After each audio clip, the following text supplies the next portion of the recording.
And we are coming to the guest studio. My guest today is Jaap Arriens, a Dutch visual journalist based in Warsaw who contributes to AFP, CNN, and many other major outlets. He's been covering politics and sport news and other news in the Central Eastern European region for the last 10 years, and he's been living in Poland for the last 10 years. Welcome, Jaap. Thank you for having me. Very first question is very direct. Why Dutch flag is a French flag, but just turned? Well, that's a good question because, you know, the French and the Dutch have almost nothing in common at face value. So I don't see it, you know, I can't, you know, really clarify that. The only thing I could say is just don't talk about this to the Dutch people. The Dutch are very, very proud, you know, in the sense, not in the same sense as Poland. When you come to Poland, you can feel people, for them being proud is a very important thing. Yeah. And the Dutch like to think of themselves as, you know, very sober. We're not proud, which is also a French thing, right? Being proud.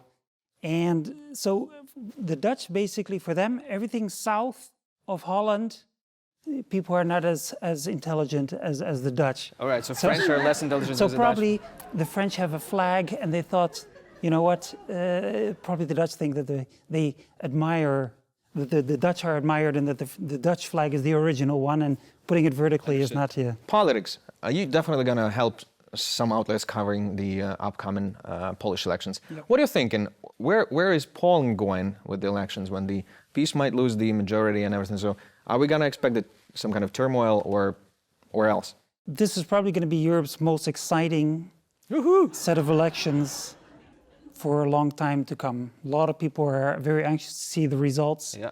Even I think the ruling party is very anxious to see what the result will be. So I don't expect a lot of turmoil. You know, the previous elections, even though the current party is doing everything they can to help that last, you know, squeeze every little bit of juice out of these elections. Who would you vote for? Can you vote, actually? I can't vote for. Well, who would you vote? But if I would vote, you know, that's a good question because I don't feel that I identify with the current political party and their policies. Are you with the Confederation, which is the right one? But on the other hand, I think the opposition seems toothless. You've spent the last 18 months helping the media outlets covering the war. Yeah. You've been to Ukraine, you've been helping the outlets to receive the footage, and you felt the war. And I'm just curious, from what you see, how the tonality has changed, if it did actually, of the media outlets on the narratives about the war? It is obvious for anyone who comes there, I think, that there is only one way to cover this conflict, because there's not only an emergency going on in Ukraine, there's an emergency going on in liberal democracy. So for news outlets, it's important, not even just for now, but for posterity, for the future, to reflect the gravity of the situation that is ongoing and you know, probably will be going on for quite a while. You're helping the viewers of these media outlets like CNN, AFP, and many others, which is millions, to actually see through their eyes the drastic changes of the world through the war lens, let's say. But my question is, do you think you have less work and less money because of TikTokers, bloggers, and all these Instagrammers who would film it right away from the spot, and they're not a journalist or neither a blogger? You know, it's possible that there is less work in the way we are used to, but on the other hand, the pool also has become much larger. So if you want to, I think you could even do better, even as a traditional videographer, cinematographer, because the market is just, and the opportunities have grown so much. So it's difficult because you have to find a way to pivot and maybe be more creative if you're not really in a niche. But for sure, I think it's a positive development. Has your rate increased through the war? It depends on the outlets. So who pays the most? Is it Americans or French? I can tell you that the ones who pay the most are the biggest ones. Okay. And but they only pay the most if you know how to get paid the most. Listen, Russia today is the biggest, or one of the biggest. They probably pay the most. Would you work for them?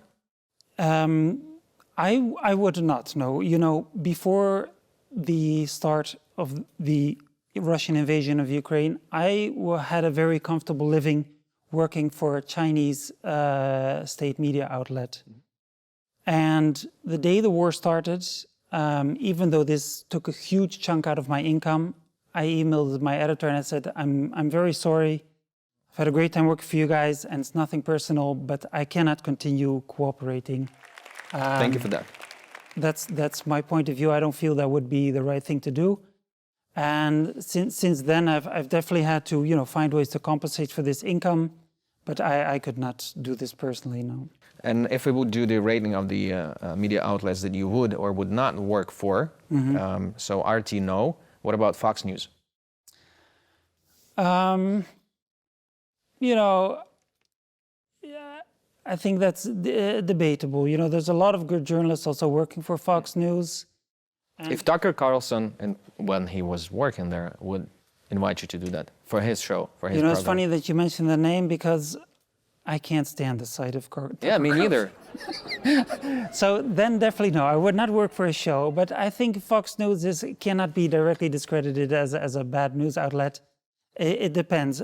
You know, if, let's say, Trump would win the election and Fox News would go right back to where they were, which means, you know, then I would not do it because they are so flip-floppy when it comes to Russia that, you know, I don't think any journalist worth their salt should then consider working for an outlet like Fox. What about Pravda.ru?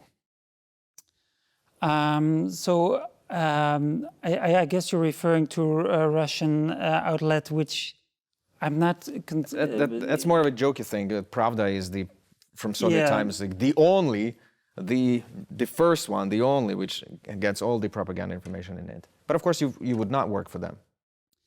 I don't think I would work for any outlet of which the money ends up in Russian hands, or that does not have abide by journalistic ethics as you know, as they should be. So you know, if that means they cross any of those lines, I don't think any journalist worth their salt should even consider working for an outlet. To your triple identity thing in the end. So what is the thing that you want our audience to know about this region, which is Central Eastern Europe, and this experience is coming out of your 10 years life in here? What is that you want to know, want us to know? I think the best way to explain it is through the eyes of a colleague of mine. She she studied in Ukraine for a while, and she's been a correspondent in Warsaw for a year.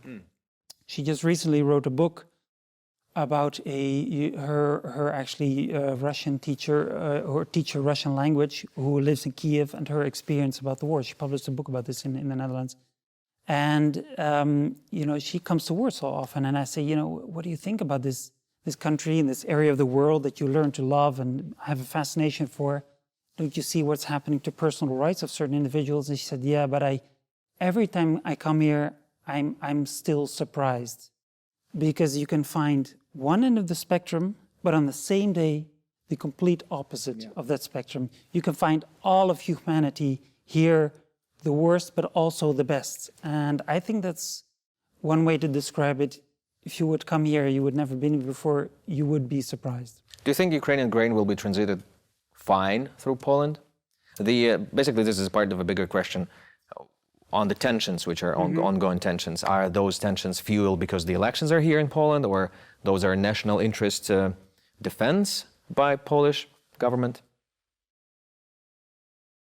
You know, this is an interesting question, because for the Polish government, this is one of many very contentious issues where they're torn between two sides. Yeah. They are dependent on the farmers as their electorate on the one hand. On the other hand, you know, there's also for them money to be made to transition Ukrainian grain. There's interest for the rest of the world for Ukrainian grain to go through Poland. But I think until the elections, we will not see a decision on this. They're going to postpone this. And until then, it's going to remain a mystery, I think. And with this mystery, we're going to end. Thank you so much, Jaap, for Thank you. being with us. And I'm going to see you in a moment.